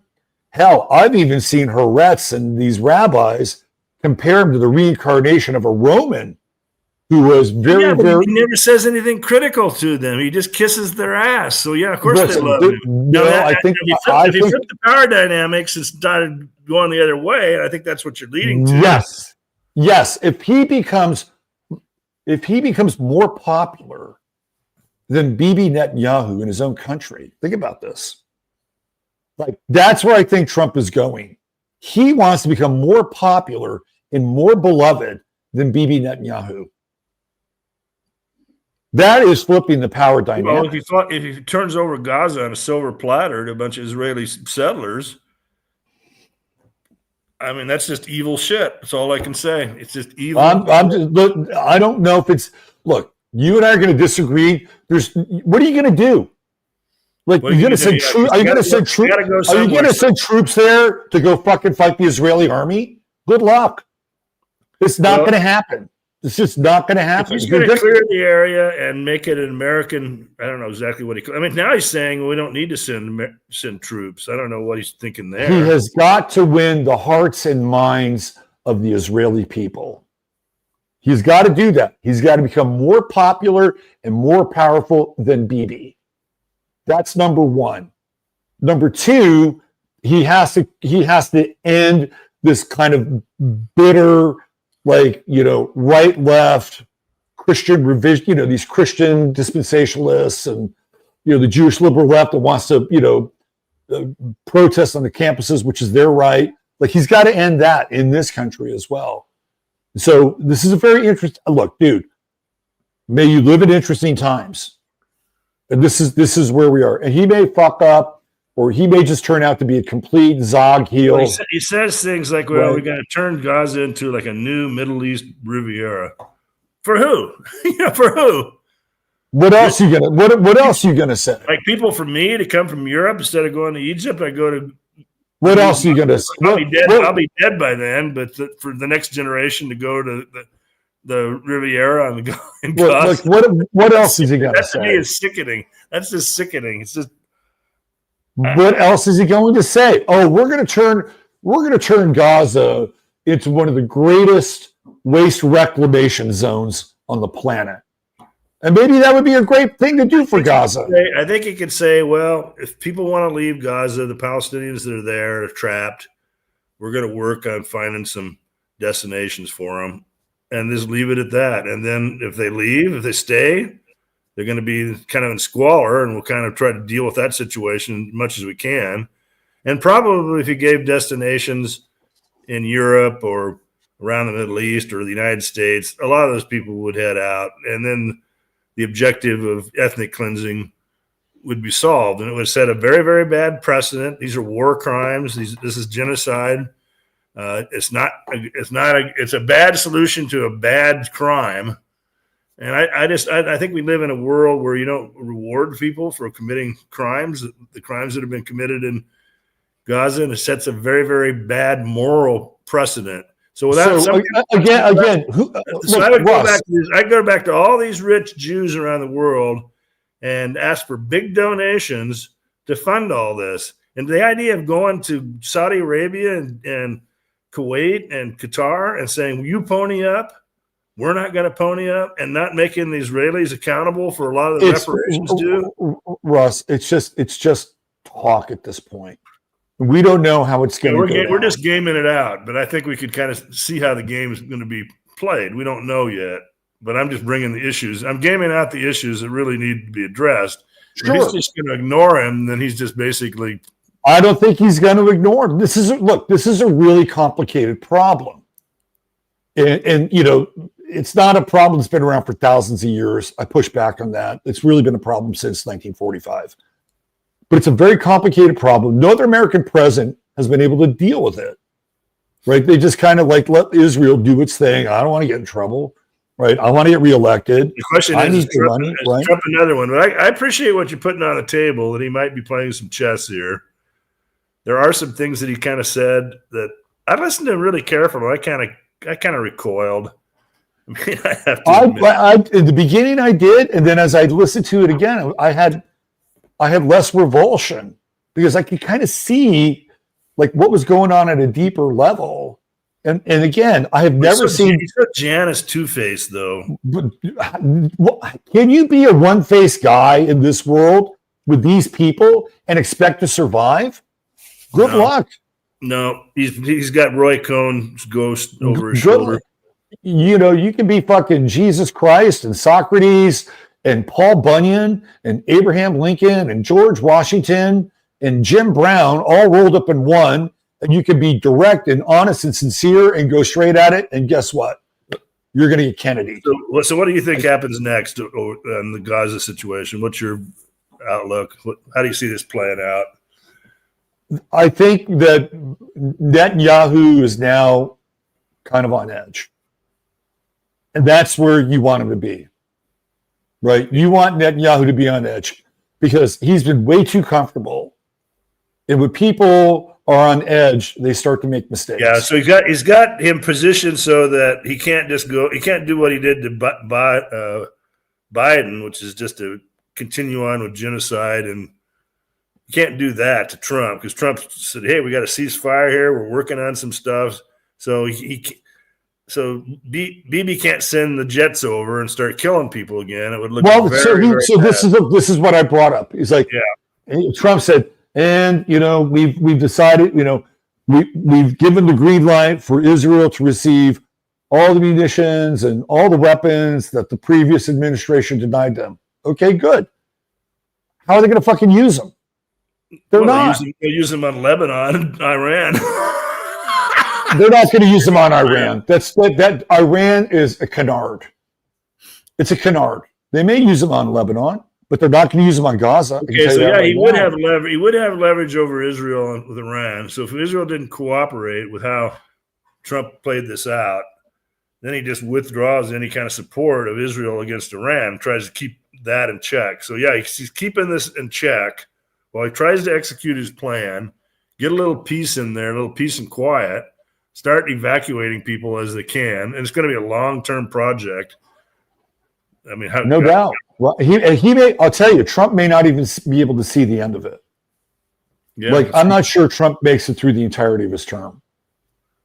And I've been saying that for a while. Then he's got to be very careful about sending U.S. troops in there because that's imperialism, and everybody in the Middle East is going to recoil at that, and they'll resist, and then you're going to see a bunch of guys in body bags coming back with American flags on their coffins, and then a public opinion started shifting on them. And that could drag out. So what if Trump makes a deal?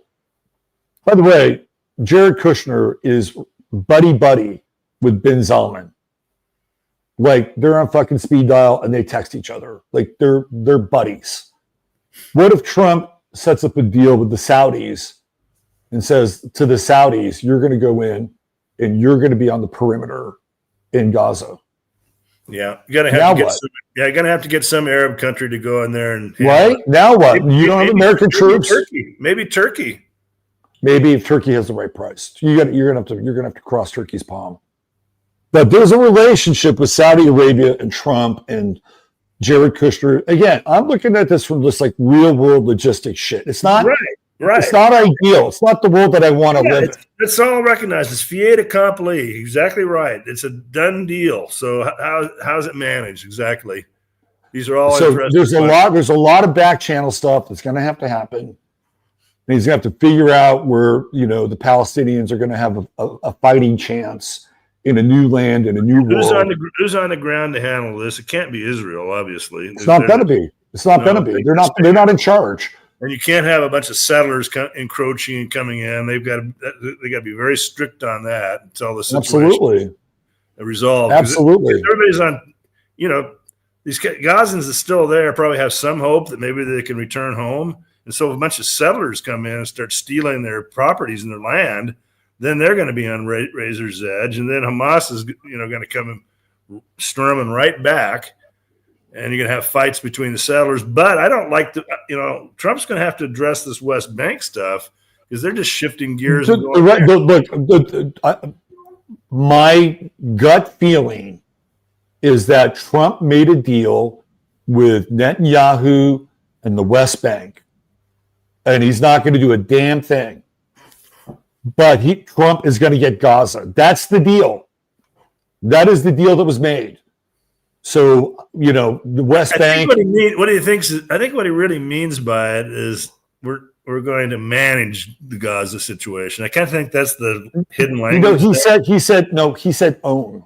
Own it. I know. Very unfortunate. He said, very unfortunate. I don't think so. I think it's a great word. Gosh, because it means that the other people aren't going to fucking own it. Yeah, it's a great. Maybe he had a look on his face like, what does he mean by that? I'm sure he's asking that question. What do you mean by you're going to own it? First time I've ever seen Bibi Netanyahu in public not be in control. I loved it. Right. So he kind of seemed to spring it. He kind of seemed to spring it on him. He did. He did spring it on him. He did. This is Trump. Like, if you read The Art of the Deal, one of the things he talks about is he loves to throw a grenade in the middle of the room and watch people scramble. See what happens. That's what he did. He threw a grenade in the middle of the room.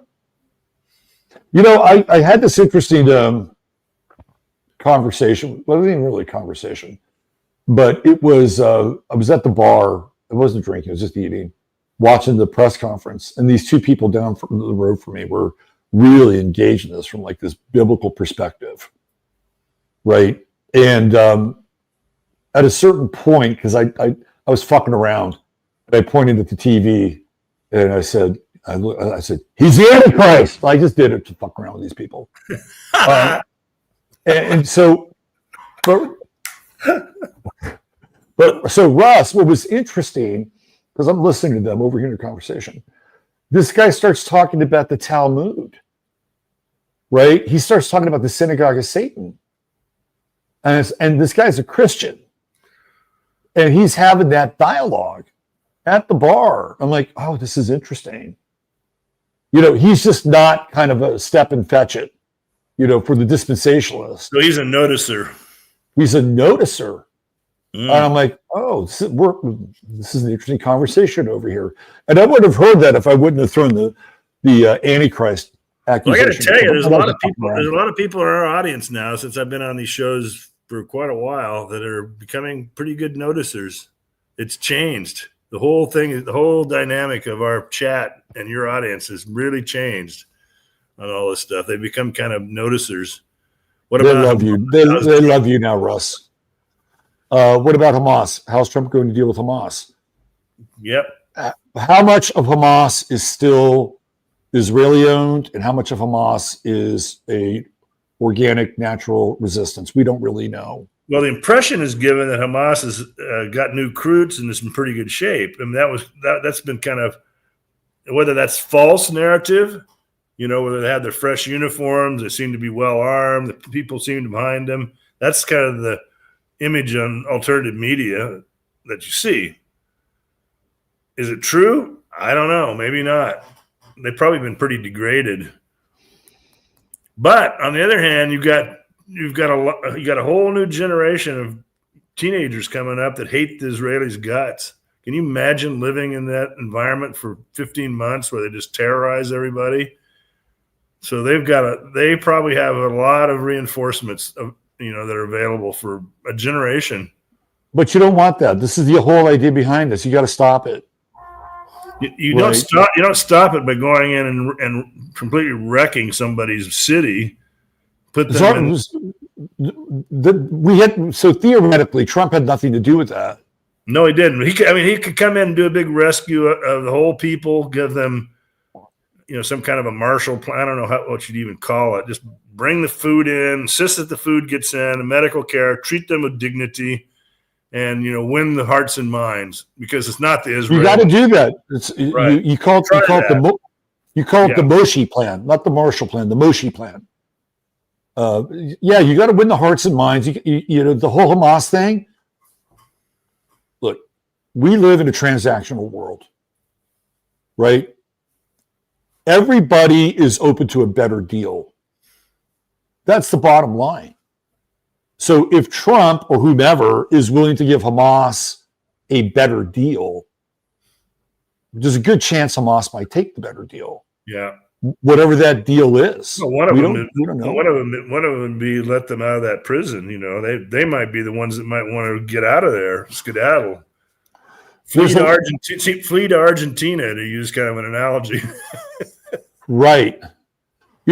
So I played this clip on my show on Sunday night, and I played it specifically for a reference point.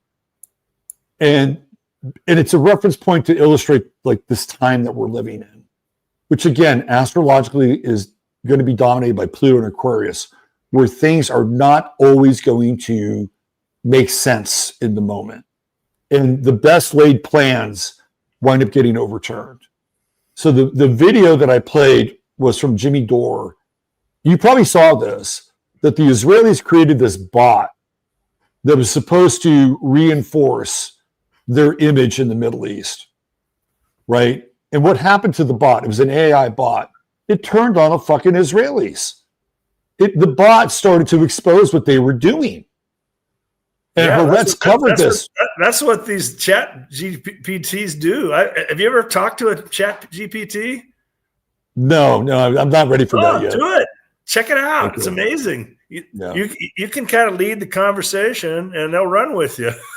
To me, it feels like summoning a djinn or something like that. And I'm like, I'm not ready to go there yet.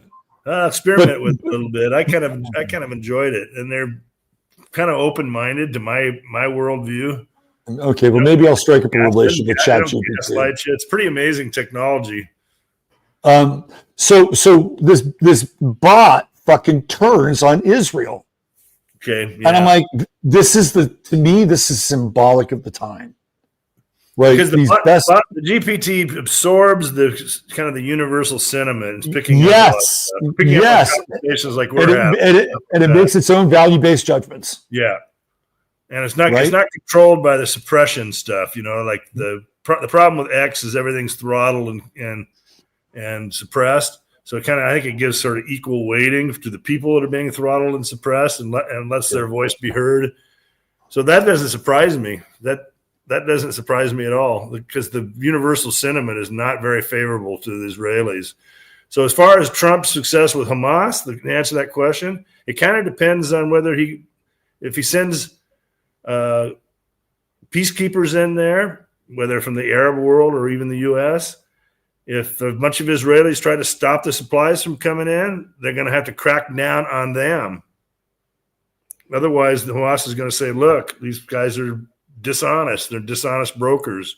So somehow, and I don't know how the United States can do it because the reputation has been so damaged that it has to be somebody from the Middle East. Well, again, so Trump and Kushner, they went through and did these Abraham Accords when he was president. The upside, he's got all these relationships now with like the UAE and Qatar and Saudi Arabia. So that's the upside. The downside is that when he did the Abraham Accords, he kind of fucked the Palestinians over because there were things that these countries through these accords could no longer do. They could no longer do certain things overtly or covertly for the Palestinian cause. So on the one hand, it weakened the relationship there. But on the other hand, it created like this greater bond with these countries. So I would assume that Trump would lean on that and lean on them and get them involved in the process and, see where that lands. So there's a long way. You're going to have to convince him. You can't just bully him into the process. No. I think Trump is a carrot stick guy. Like he'll have a carrot and he'll have a stick, right? I don't think he's all stick. I don't think he's all carrot. It's, and I think maybe this is just going to be a miserable fail. But at the end of the day, what's been working? Nothing. Right. So you may as well sit down at the table and roll the fucking dice. Yeah, well, at this point, it's already a miserable fail for the United States. Totally miserable fail. So, yeah, he's going to have to try to swing the pendulum back the other way. And that's going to have to be a lot of fairness, a lot of reparations, a lot of putting the stick on the Israelis' behaviors. You certainly can't have a bunch of jets flying over and bombing Gaza again at this stage. That's not going to happen. It's not going to happen. And you can't have a bunch of Israeli thugs blocking supplies going into Gaza. Let's just set the stage here. We have the terms and conditions theoretically for this. And the idea is it's supposed to be humanitarian, although there's a lot of self-serving interests involved. If the idea is that it's going to be humanitarian and Israel starts crossing lines, how does that make Israel look? Right. Not good. No, right. Now they're the bad guys. They're the ones that are standing in the way of peace. Yeah, so if Trump leverages that on him, then he might be able to get some traction on some of this stuff. Yeah. I mean, you've presented a pretty good case. I'm very skeptical. Well, who wouldn't be? We have been indoctrinated, socially engineered to be demoralized and cynical. This has been a long-range goal of the social engineers to make us demoralized and cynical. And at a certain point, we cannot be demoralized or cynical. You can be clear, you can be discerning, right? But there's a line in the sand. Well, it's not just Trump. I mean, I have a very distasteful view of the Jews in general and the people whispering in Trump's ears and who they are and their influence. What are you going to do? What are you going to do? It just tells me there's going to be a bad outcome because he's got the wrong whispers in his ears. Look, this power base that you refer to has been embedded for a long time. Go through Biden's cabinet. But now he wants to own Gaza, so we're kind of at a different level. I think it's at least he's owning it versus somebody else owning. Like again, this is about power. Yeah, and it's about power change. What he's saying is, let me handle it. Get out of the way, Israel. Let me handle it. I'm going to save these people. I'm going to give them, save their lives. Be a big hero, even to the Palestinians. What does that do? If we're talking about like hierarchical relationships, in that relationship, Trump is here and Israel's here. He's just set the tone. He's just set the because standard. He's got an opportunity to actually be the good guy and actually be the rescuer. He's the statue guy. Yeah. Yep. But so is Lenin and Stalin. Now, you know what he said? Well, so we have, of course, Lenin and Stalin were statue guys. Yeah. So was George Washington. Anyway, He did this thing recently. I want to close on this, and I want your feedback on this, because this is really interesting. He did this thing with no taxes on tips, no taxes on Social Security, right? No taxes on overtime. Like, this thing is going through. And he's talking about a whole tax reform. Yeah, that's populism there. That's very populist, yeah. Okay. Do you know what he included in that? He included a little piece of that where we have to start looking at the tax breaks that owners get in professional sports. He put that in there. And I thought, this is really fucking interesting, right? Because if you know anything about... expands the whole tax code. Major League Baseball does not pay any fucking taxes. They don't. They are tax exempt. Well, worse than that, they kind of bleed off the communities by having expensive stadiums financed and built. So I got a point here. This is a point I want to make on this thing. There's a reason. There's a method to this madness, because I totally agree with them. These sports fucking and I love sports, but they just print money. These franchises just print money, and they can move their teams whenever the fuck they want, right? They did it to my Oakland A's. John Fisher did a major leagues move in 1969. They did it to my Seattle Mariners. We need to talk about that someday, right? Okay, I want to just bring this up a little bit and go back to the original point. Who bought the Seattle? I'm sorry, Seattle Pilots. Who bought the Seattle Pilots? The Milwaukee Brewers. It was Sheelig or whatever his name was. Bud Selig. Yeah, Bud Selig. And to this day, Russ, I cannot find how much he bought him for. You got him cheap. You got him really cheap. Russ, he probably got the franchise for about $1 million. Yeah, something like that. Yeah, huge upside. Yeah, Bud Selig, scummy motherfucker. I can't stand him. Seattle right? Pilots. The old Seattle Pilots. Don Mincher. Jim Bouton, Seattle Pilots. I think it was 1 year. Yeah, they played at Six Stadium in Seattle. Right? Yep. All right, let me go back to this sports thing. Trump was he owned a team in the USFL, right? He owned the New York Generals or the New Jersey Generals. I think they've switched names. Trump wanted to get the NFL to do a merger with the USFL because the NFL would not allow Trump to purchase a franchise. They didn't like him. So Trump had a USFL team. It's fairly successful, actually.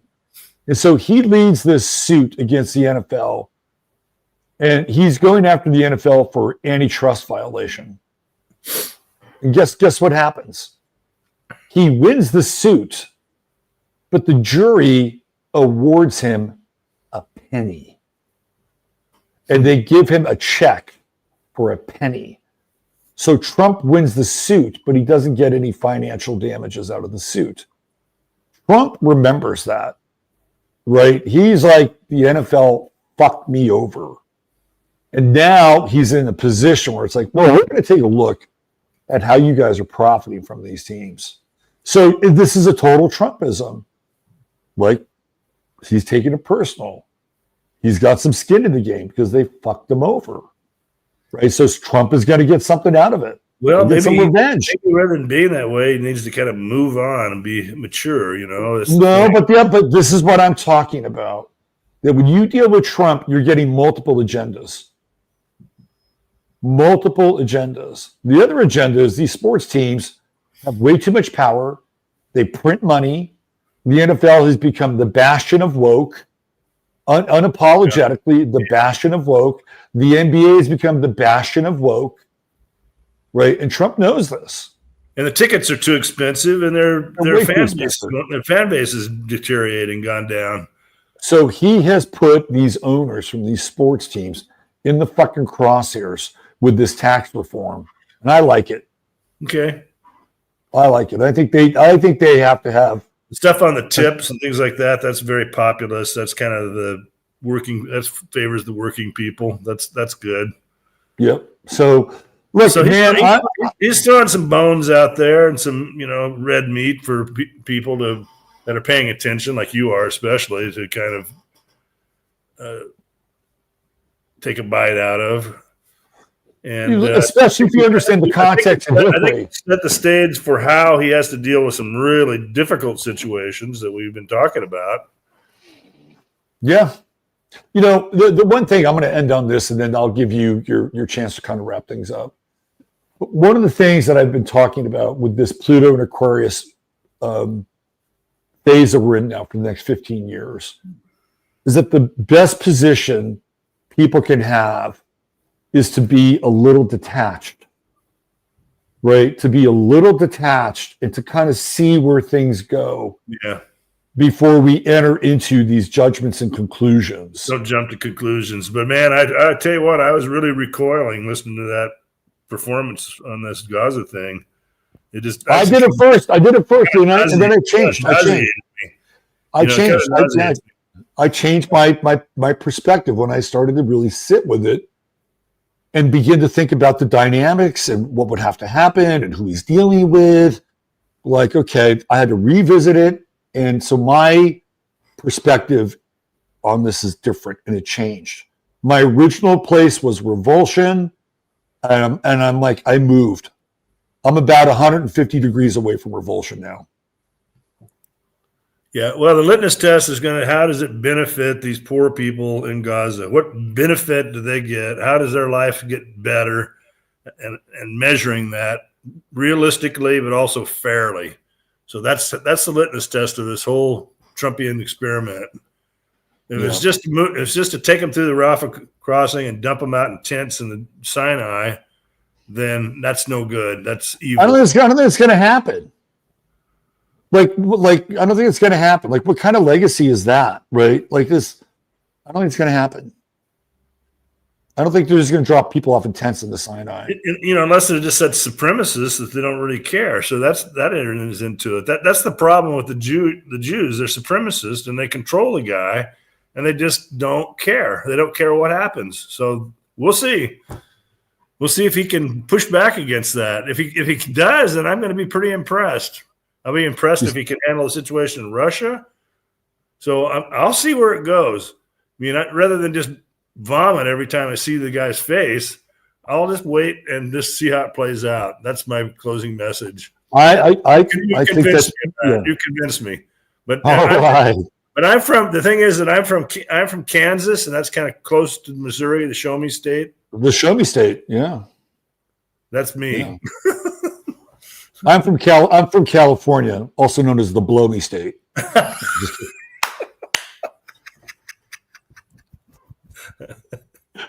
All right, look at this.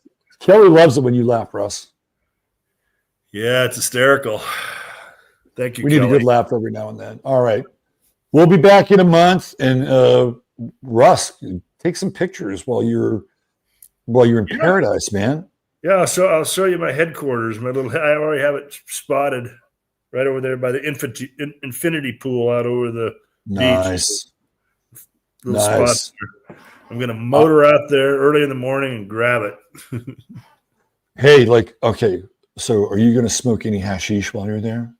No, I don't think you do that in those countries, do you? I don't know, man. You think you went out on the beach, they've got a bunch of Egyptian guys and come up to you and say, hashish, hashish? Hey, man, when in Rome, do as the Romans, if you know what I mean. All right, Russ, we love you. Winterwatch.net, that's the website. We'll see you in a month, and we'll have, obviously, a lot more to talk about. Okay, thank you, everybody. Night. All right, the great Russ Winter getting ready to head off on his dream vacation for 14 days. I'm jealous. A little jealous. All right. Thanks for being here. Chat was great today. Lots of activity, stimulation, different ideas, right? And it's okay. It's really okay to have a lot of stimulation. We're not all going to agree on the same thing. And this is the time that we're in, right? We are in an Aquarian phase but at least we get to have the conversation. And you saw what happened today. Russ and I kind of moved more towards the middle on this thing, right? And he may become more right than I am, or I may be more right than he is, but at least for now, we've agreed to sit back and observe and see where the chips fall. So, all right. Thanks again for being here. Don't forget our sponsor, truemscience.com. 15MINS is your code to get the goodie bag. Also, if you want to do one-on-one work with me, Robert Phoenix, the readings are there and available. I gotta share like an astrology story with you guys real quick before I go. There's almost one day a week where I have this. It's either one day or 1 week. This week it was in one day where I will have these sessions that are like mirrors and bookends that are completely unintentional. Completely unintentional. And it happened yesterday when I had two clients who were in like pretty intense crisis mode.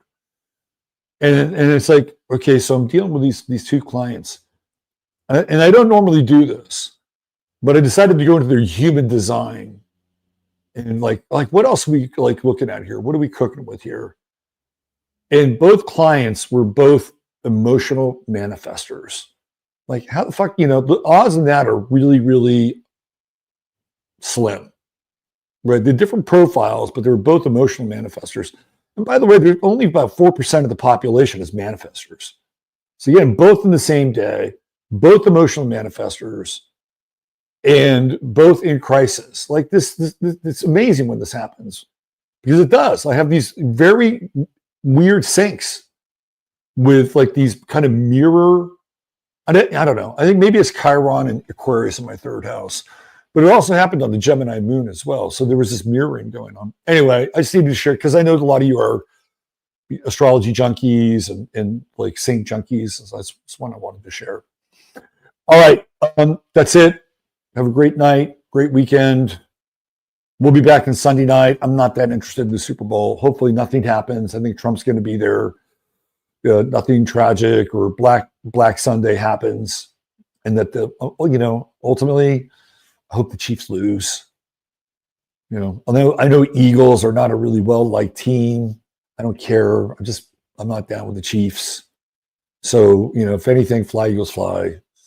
Treat each other well. God bless. Love you all. Oh, mods, thank you for all you do as well. Bye for now.